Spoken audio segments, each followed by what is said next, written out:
Hey everyone, I'm Kristine Drummond. I've been asked to come in here today to talk about Are You OK Day, which is on September the 10th, Thursday, September the 10th. It's on the second Thursday of September every year. And it started back in 1996 when Gary Larkin, lost his father through suicide. And he wanted to bring awareness to this issue, I guess, that's not just, happening here in Australia, but around the world. And I don't know if you know this, but at the moment, 8 Australians die every day from suicide.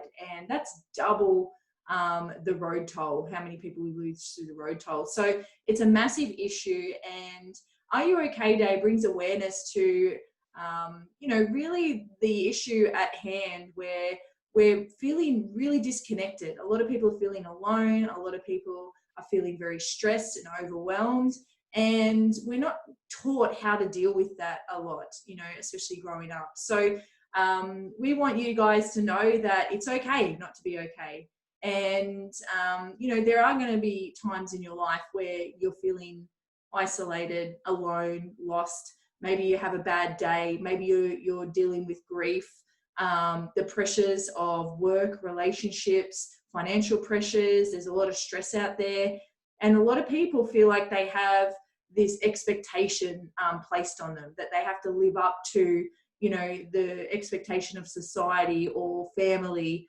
And often we feel, those feelings of shame and guilt creeping in, and we're not sure how to handle them because, quite often we're taught to, not be vulnerable, don't show our weaknesses, always be strong.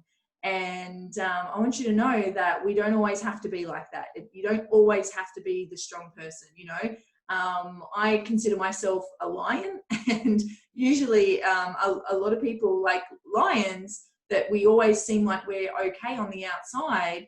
But we rarely people check in on us because we do seem like the positive ones that seem like we've got our shit together all the time. And I want you to know that if you feel like that, it's okay to have a bad day. It's okay to not feel like yourself all the time. Something that I've learned is that everything in humanity happens in duality. So you're always, universe is always going to come and level you out. You can't be great all the time. You're going to have those down days, and it's just self-awareness. You just need to recognize when you're having those. Now, for me, I still have those days, but what I do is I allow myself to have those. I know that it's just part of the self-evolution process. I know it's part of life. Life is not going to be perfect all the time. And I think that's what actually makes it perfect, that, we are so imperfect, and we all have our own strengths and weaknesses. And it's all about, I suppose, really falling in love with yourself,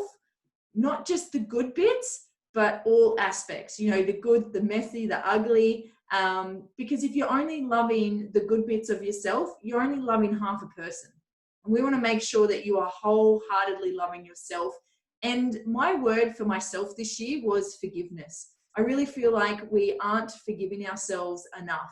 I was beating myself up for not being where I wanted to be in regards to my career, and I would work harder, and I would go to that burnout, but that wasn't serving anybody. It wasn't serving me. It wasn't serving my family, and it wasn't serving my team.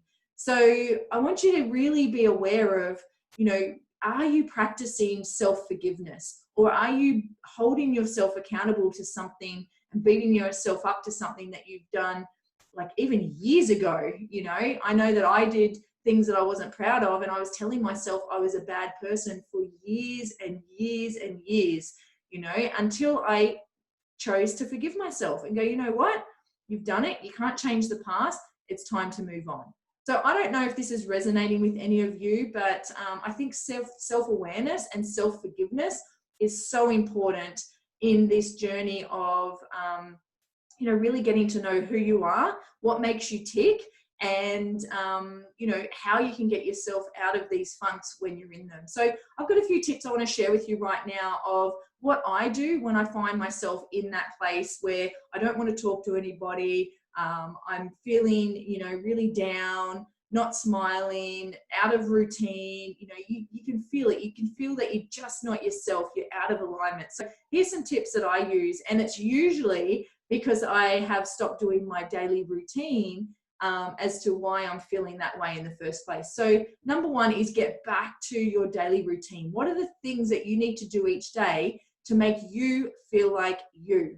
And it could be, you know, going for a walk in the morning, you know, in the fresh air. It could be exercising. It could be doing a quick meditation. It could be doing writing in your gratitude journal or listing down your intentions for the day. It could be getting out in nature, whatever that looks like for you. It could be having a lemon water. You know, whatever you need to start your day and for you to make sure you feel like you. It's just a little routine, and it's the little things that compound over time. And the better that you get at this, the quicker you'll be able to come out of these funks. And we all have that one friend as well. That one friend who can just, as soon as we hear their voice, we vibrate higher. Okay, so who is that one friend that you know that if you picked up the phone, that they would put you in a better mood? Okay, we all have that one friend. So, you know, it's who you associate with as well. I know that when I'm in one of those places where I don't want to talk to people, the worst thing that I can do is pull back and isolate myself. You know, I think we really need to lean in to our peer group. We need to lean in to the people who are going to raise us up, to the people who have got our back. So, you know, who are you hanging around? Who is in your peer group? Who is going to help raise you and elevate you when you aren't feeling yourself? It's super, super important. The other thing too is I find that when my body is strong, my mind is strong. And when my mind is strong, my body is strong. They go hand in hand. Now, how do you get a strong body and a strong mind? You change your thoughts. You need to be the gatekeeper of the thoughts that are coming in. You need to filter them, okay? The ones that aren't serving you, move them on. And when negative thoughts come in, you know, just get curious about it. Isn't that interesting? I wonder why that's come up. Thank you. I'm choosing not to take any more notice of that. Move it aside or flip it to a positive, okay? This all makes a difference. I know this sounds woo-woo and a little bit fluffy, but it really does work. And the more that you practice this, the better you get. So for me, I love to exercise. It's a natural anti-anxiety. It's a natural, what I call a natural medication. It's going to lift your mood. There's so many things happening at the chemical level in your body when you exercise. It relieves tension, and it's just a great way. Even if it's a walk, guys, it doesn't have to be anything, you know, anything major, but even just getting out in nature and feeling the sunshine on your face, getting your body moving, getting those endorphins flowing is going to put you in a better mood and relieve a lot of that stress and tension. Also, your diet, food affects your mood. It really does. So your diet is crucial for how you feel mentally. And there's so many studies and research going on right now in regards to gut health and how your gut health has the effect on your brain. So have a look at what you're eating. You know, that old saying of you are what you eat, like it really does affect your ability to think clearly. It affects your energy levels. I know for me, when my energy levels are low, that's when I'm unmotivated, I'm uninspired, I'm not in my usual creative space.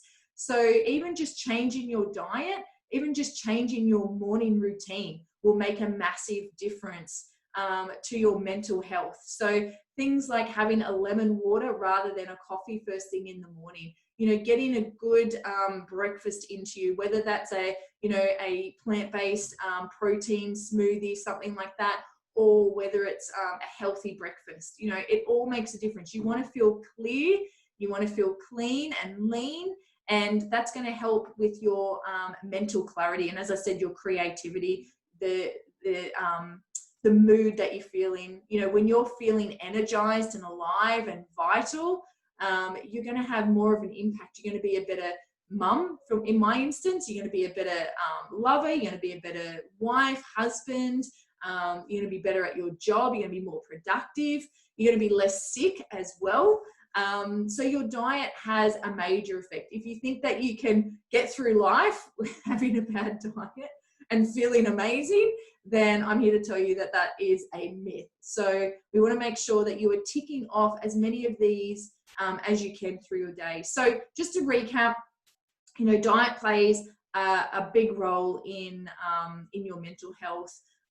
Your routine, like your morning routine, listening to music, you'll be surprised by how quickly a certain song can bring you out of a funk.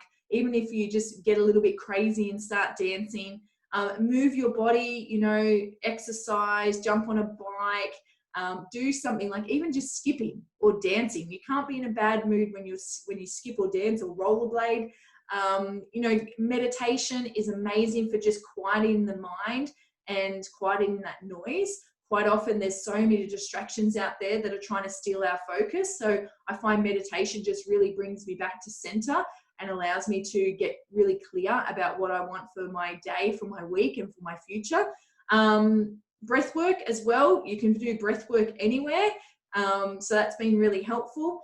And your peer group, associating yourself with people who are going to raise you up, who are going to, you know, I suppose, you know, have your back when you do have those down days, and have that one friend or family member that you ring that you know is going to pull you out. So that's it, guys. Are You Okay Day is Thursday, the 10th of September. You know, use this opportunity to check in with people. I like to be that person that does check in with people, especially during these unique times. You know, we've got a lot of people that are really feeling emotionally disconnected right now, and spiritually and mentally and physically really stressed and overwhelmed. So let this be, like, I suppose, a sign for us all that we could do better. You know, let's ring each other. Let's not just hide behind text message and emails. Let's actually pick up the phone and hear each other's voice and check in with each other. And yeah, I hope this has been helpful with some of my tips. And you can reach me on social media. So if you've got any questions around any of this, please feel free to reach out. But just make sure, guys, that you are taking care of yourself from a nutrition perspective and also from an exercise perspective. It will make a massive difference to your mental health. And you know, and here on this Juice Plus page is the perfect home for you to feel inspired when it comes to diet and exercise. So big love to all of you out there. Enjoy the rest of September, and I look forward to hearing from you soon.